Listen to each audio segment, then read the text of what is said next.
Today on the Communicators, a discussion about an upcoming vote at the Federal Communications Commission that's being closely watched by technology companies.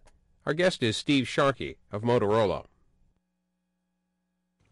Joining us on the Communicators this week is Steve Sharkey, who serves with Motorola. He serves as Director for Spectrum Strategy. And also joining us to help in the questioning, Fawn Johnson of Dow Jones Newswires. To both of you, welcome to the program. Thank you. Mr. Sharkey, your organization and other organizations, fair to say, are all weighing in these days on an issue called white spaces. For those who may not know, what exactly is a white space?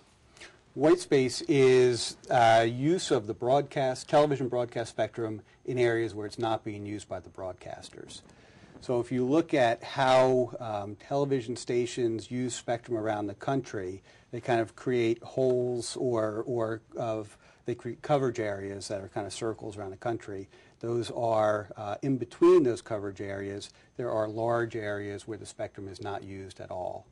So what we're doing with white space is using, that is the white space in between those coverage areas, and we are looking to use advanced technologies that are smart enough to know where that spectrum is vacant, not being used by broadcasters or anybody else, and to use it for new technologies, new broadband technologies. One more question about the spectrum. Is there anything special about this swath of spectrum? It is. There's a lot that's special about it, and it's very good spectrum from a propagation point of view. So as we're looking at deploying broadband services, this is spectrum that penetrates walls very well, can cover large distances very well. So there's a lot of good things there, and there's a lot of it. There is, after the DTV transition is completed on February 17, 2009, there'll be approximately 300 megahertz of spectrum that's used by the broadcasters. So in any one part of the country, that'll vary about the amount of that's available as white space. But the total amount of spectrum that's available really gives us strength that there's a lot there, a lot to work with, and a lot of possibilities. And when you say work with, is this for applications such as mobile devices, or does it go beyond that? It goes beyond that. It goes beyond a wide variety of applications, and one of the things that we're looking at is broadband to rural areas. So we have a line of products, Canopy. They're called Canopy, and you've got an access point and can serve rural households or businesses in these areas where it really is cost prohibitive to deploy wireline kinds of services. So big push out and benefits for those kinds of services. It's also good for mobile uses. So to the extent that we've got utilities and others that need coverage where the carriers don't generally cover, there's a lot of possibilities there for that. Some of the companies are looking at in-home networking kinds of products. Again, spectrum is good for going through walls and propagating throughout the home, so you can carry a lot of information without wiring your home or rewiring your home. Fawn Johnson. To carry on that theme, the proposal at the FCC that they're talking about right now has put some limits on the power levels that various devices can use. I understand that in the broadband deployment realm with a fixed space, it's about 4 watts and no more. For some of the devices, especially if they're close to a television channel, we're talking 40 milliwatts. Is that enough power to really do anything? Well, the 4 watts we're very happy with. That's what we've been advocating for. That's with 4 watts, we can cover, we think, about 15 miles or so in these rural areas. So very cost-effective deployment to cover a pretty large area to get broadband out into rural areas. 40 milliwatts is low. We would like to see that increased. I think that the FCC is taking a conservative approach to gain additional knowledge and experience in this. We've advocated an approach that really uses a protected desired to undesired ratio for signal strengths. So the idea is that if you have a strong television signal on an adjacent channel, you can have a stronger white space signal. and it won't interfere. And the whole idea is just the Whitespace devices operate in a way that people watching TV won't know that they're there, and it won't interfere with their television. The approach that we've advocated for, and Google and others have advocated for, fully protects television, but allows a little bit more flexibility on power. But I think the FCC is getting things started in the right direction, choosing a conservative approach, and I think that there'll be more possibilities as we all gain more experience with this. And one follow-up to that is just, in the 40-watt realm and in the 4-watt realm, I mean, you said 15 miles. Can you talk about the kind of territory we're looking at for that? I mean, if it's rocky or mountainous, does that shorten it? And also, I don't know if there's any examples you can come up with of what you can do with 40 watts, say, in an in-home networking context, just to color this. Right. Well, I think the 4-watt coverage, we think 50 miles we can do pretty reliably in a variety of conditions, and we'll actually be able to get further than that in areas where you might be able to get more height on your access point and line of sight to further areas, or to a home that's further away, and in that case you might get 20 or 30 miles.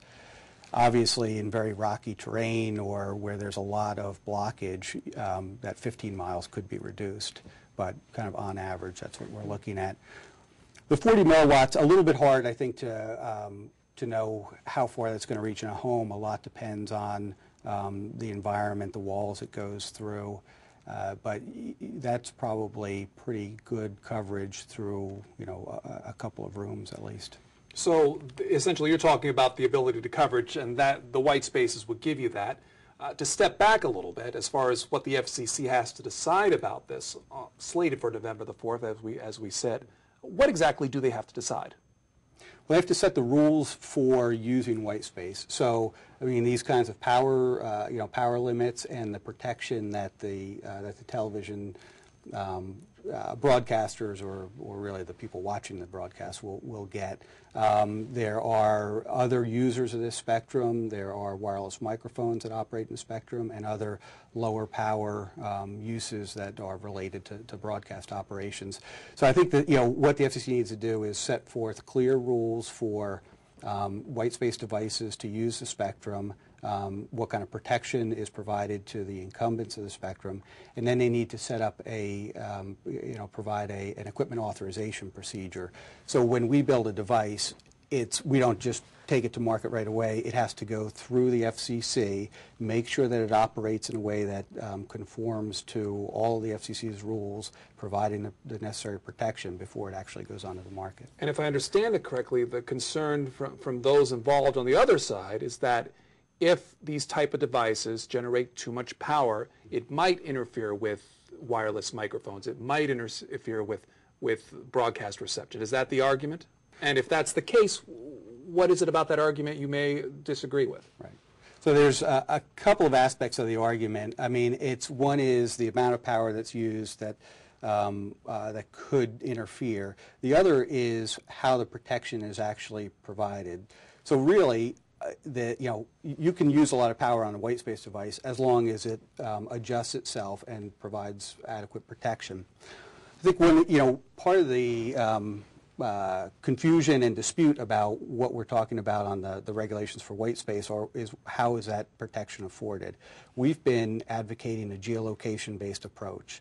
So the device is smart enough to know where it is, has access to an online database of users in the area, protected users in the area, and then so then based on that, it knows what channels it can use.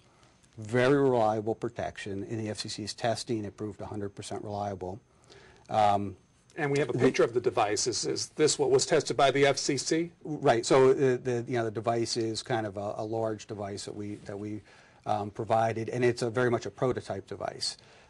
These tests were never designed to test real live products. It was really proof of concept to show to demonstrate the basic approach to providing protection. And there were two approaches. So we advocated the geolocation approach as our primary means of protection. And again, proved very reliable. The broadcasters have actually supported that. MSTV has, has been talking for a long time that that should be the primary means of protection. NAB, I know, recently came out and voted to support that kind of approach. The other approach that's been tested is a sensing-based approach. Under this, the device just listens and kind of listens for television signals in the area, and will scan for that. And then, based on that information, it'll determine what channels it can use. That's been a little bit more controversial, and that's where a lot of the debate is right now about whether or not the Commission should have rules that would allow that kind of use. Well, and following on that, I mean, the Motorola device is based on that database. There are other devices that have been tested that are sensing. As you mentioned, the broadcasters and the wireless microphone manufacturers, and I just learned today, several sports leagues have come out in favor of a plan that requires all of these devices to be equipped with this database. Now, you're a member of a coalition where there are some who disagree with that, but I'm curious your reaction to what the broadcasters and all the major networks and the wireless microphone folks have offered. What do you think about requiring that database? Right. Well, first, let me talk on the coalition, and we're a member of the Wireless Innovation Alliance. I don't think the members of that alliance are opposed to a geolocation database. They're, everybody is in favor of having some variety, though, and for lower power devices, allowing sensing only. But I just want to clarify, there are some who are opposed to requiring all devices to have correct, that. So, correct. But I just wonder what, from Motorola's perspective, what you think. We actually had advocated originally for 2 tiers of devices, one the higher power with geolocation and sensing only for lower power devices. I think that I think is a workable approach. My understanding of what the Commission is considering right now actually moves forward first on geolocation-based approach, and then sets a path forward for sensing-only devices, but it's one where the devices will have to go through a lot more testing. In fact, I had it described to me as basically if you were ready to send a device to market, it's going to have to be brought to the FCC, go through essentially this whole round of testing that all the devices have gone through to prove itself in a commercially viable product before it goes out onto the market. So the FCC, again, is taking a pretty conservative approach here, and I think moving forward in where it's got a lot of confidence, moving a little bit slower where where devices still need to prove themselves a little bit more fully, and I think is a viable approach. Okay, so the one thing in my conversation, especially with the wireless manufacturer, the wireless mic manufacturers. Mm-hmm. They claim that allowing any sensing-only device essentially kills their support for this. So based on what you just said, it sounds to me like even though the Motorola has been a big advocate of the mm-hmm. database-driven devices, that there may just be a huge disagreement at the end, and somebody wins and somebody doesn't. I mean, people are working on imperfect facts here. So I mean, sensing only, and I know the wireless microphone manufacturers and a lot of the broadcasters have said, I mean, they've been adamantly opposed to sensing only. I think we need to see what's in the Commission's decision. The Commission is very careful about interference. Nobody wants to cause interference to broadcasters or anybody else. And I think again, this has been over 4 years of building the record in this proceeding, over 18 months of testing. They understand how the devices operate. They understand, potential problems that can come up. And, I think that they'll take a reasonable approach and allow devices in an appropriate time. The broadcasters are asking for a delay on a decision for a period of comment. Several legislators have lined up in the same way, asking for a period of comment, maybe 10 or so in the last couple of days. What does that say to you then about support for this proposal, especially as from the broadcaster's point of view? Well, I think that, I mean, the broadcasters have been very active, building support for a delay in this proceeding. We've had support also on moving the proceeding forward. Senators Kerry and Inslee have submitted letters to the FCC along with a lot of others urging them to move forward. It's interesting. I mean, the broadcasters are asking for additional time to comment on the FCC's testing report. They were at every test along with wireless microphone manufacturers. The broadcasters were there. They had more detailed notes on the results of those tests than anybody else. There are no surprises in the tests. They've commented on the record. We've commented on the record when we had people there. So I think the record on the tests is pretty well fleshed out. There were no surprises in the test. What they really want is to delay this proceeding and they're really commenting on the FCC's conclusions with respect to the test. What do you mean by that? Well, because the FCC's, in they had conclusions about the results of the tests and the ability of those devices to protect television and wireless microphones. Their conclusion was that devices passed the proof of concept stage, giving the FCC enough information that they feel that they can move forward.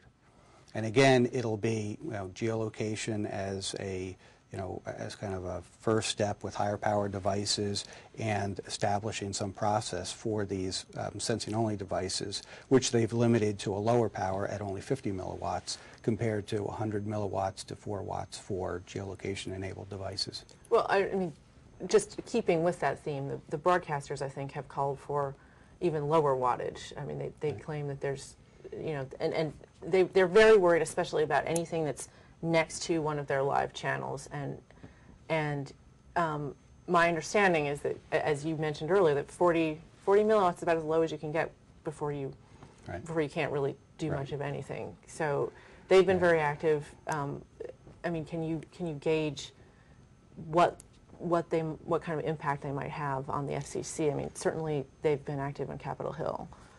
They have been. What they're advocating for right now is 5 milliwatts on adjacent channels. And the adjacent channels are very important to us, because without use of adjacent channels, I mean, basically you're taking away, for every single television channel that's used, you're taking away 3, because you're taking away channels on both sides of that. So then you start to look at the urban areas where there is a lot of television deployment, and you're left with no channels. So if you move down to 5 milliwatts, you're essentially taking those adjacent channels off the table as usable channels and creating huge holes for the Whitespace devices and really limiting the capacity there. If a decision is delayed, will this be picked up by the next person heading the FCC, and what does that mean for operations at Motorola as far as uses and desires, what you want to use this space for? We've had a lot of, this is kind of a culmination of many years of development from Motorola's point of view. We've had our Motorola Labs and advanced technology groups developing these cognitive radio technologies for years on an ongoing basis. And it's really built off of existing technology. I think delays at this point, I would expect if it got delayed, it would be picked up, on an ongoing basis. But there is, with any change in the administration, regardless of who the next administration is, there's always a pretty significant lag in activity, especially for items like this, where there's a long history and a lot of record. I think the real point, though, is how much. What's the reason for delaying this? For a proceeding that's been going on for some 4.5 years, we've got over 30,000 comments on the record right now. There's not a lot of new information being provided. The debate right now really bounces back and forth between existing information and claims that have been made for years now. One thing that your coalition has been advocating pretty strongly is that these channels need to be given to companies like Motorola and Google and Microsoft and anybody else who wants to build something on an unlicensed basis. There are critics who argue that they should just sell those channels. It would make a lot of money for the Treasury, and that, and you know, to be fair, companies along the large size of a Microsoft and a Google can afford to pay for it. Why is unlicensed so important? Well, I think, you know, Motorola is a huge supporter of licensed spectrum, and we've fought many times to have bands available for licensed spectrum. This is a unique situation, though, with the way the white space is available.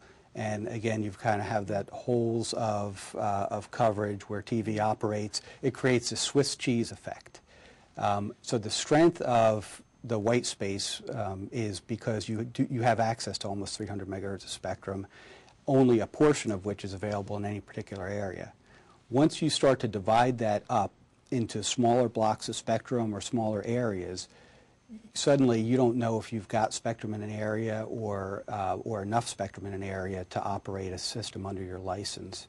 So that's, you know, this is kind of a unique piece of spectrum and a unique opportunity that lends itself to unlicensed use.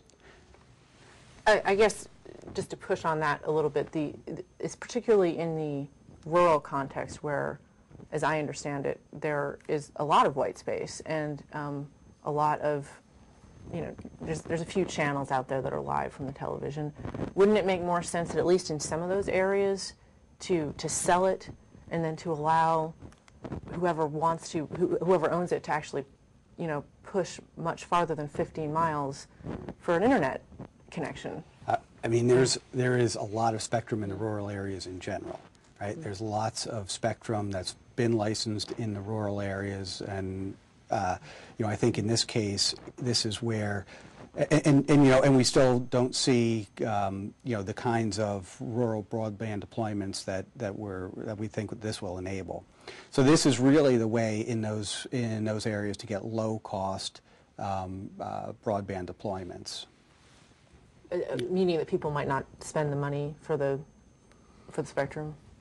Well, I don't know if they'll, I mean, you know, the cost to buy the spectrum, right? Yeah. So it's people, I mean companies, right, to sure. spend the money to buy the spectrum so they can, you know, broadcast out. Well, I think that companies would buy the spectrum if it was out there. You know, if you had large chunks of spectrum out there. I mean, they've always sold spectrum in those rural areas or auctioned off licenses in those rural areas.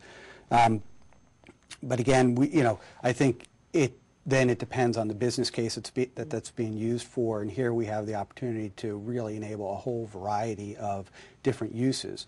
And there's enough spectrum out there to allow that.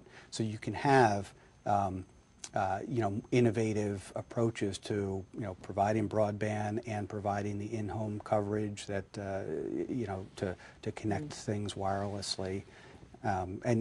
So, you know, again, it's kind of unique spectrum opportunity, and I think will enable a lot of unique things. And the other part of it is once you break it up and, you know, if you're selling just rural licenses, you don't have the business support that's generated from revenue in more urban areas that'll help pay for those deployments. If November 4th comes and goes, and if the decision is made, and if it goes your way, is that it then, or are there other challenges, lawsuits or otherwise, that could delay, you know, Motorola moving ahead? You know, we'll have to see what the order has and all the details in the order. We hope that there'll be enough details in that to, you know, to give us a path forward to get devices out there. It'll be up to the opponents of TV Whitespace to decide whether they take it to court. I mean, a lot of the FCC decisions now get taken to court, and, you know, there are subsequent delays because of that. I mean, I guess I would say my hope is that what's adopted by the FCC is, you know, once everybody sees the language, that people will be more comfortable, companies will be more comfortable that adequate protection is afforded, and that it won't get held up in courts. But we'll see. So, if I understand it correctly, the language specifically won't be seen until a decision is made, or am I incorrect? Correct. That's correct. The chairman had a press conference and really talked about some of the details in the report. So that's a lot of what we're working on now is the details that have been you know, picked up in the press and just, you know, kind of what we're hearing, bits and pieces of this.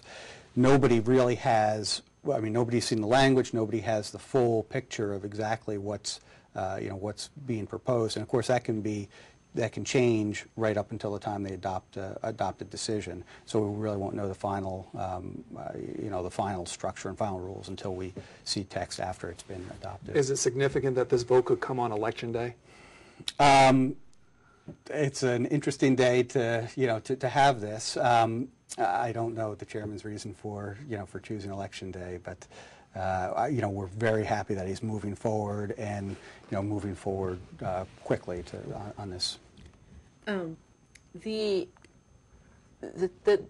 prototype device that you had, that Motorola had, and then there was a few others that had different technologies, went through some pretty extensive field testing and some lab testing this last year.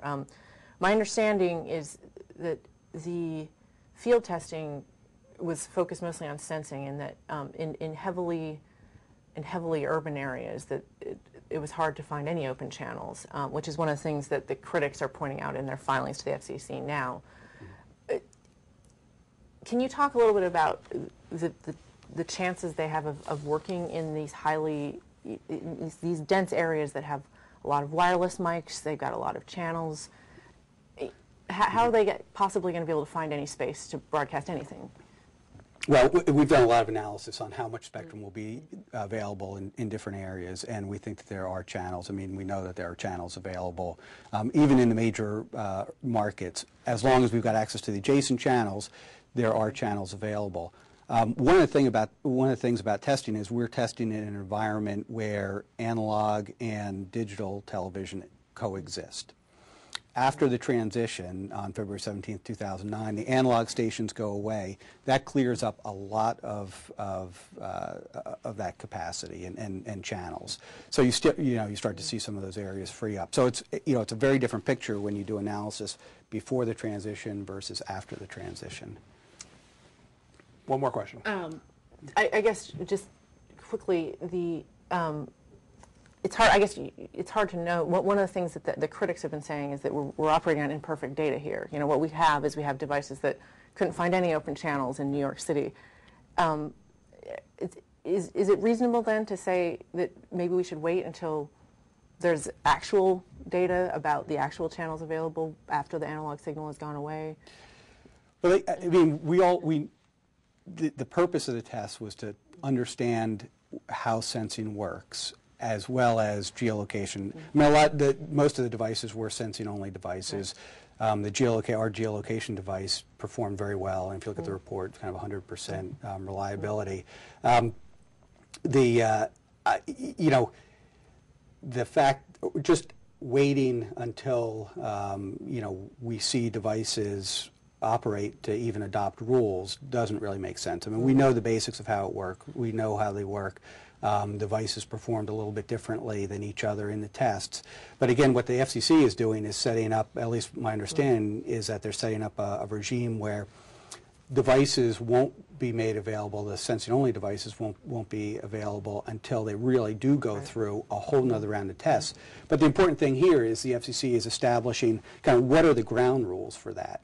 And there was a lot of learning in those tests. There's a lot of learning about how devices performed, how they react in different situations where potential problems could come up. So I think both the manufacturers and the FCC learned a lot, and now that that gives them the framework to create something that will lead a path for those devices to move forward.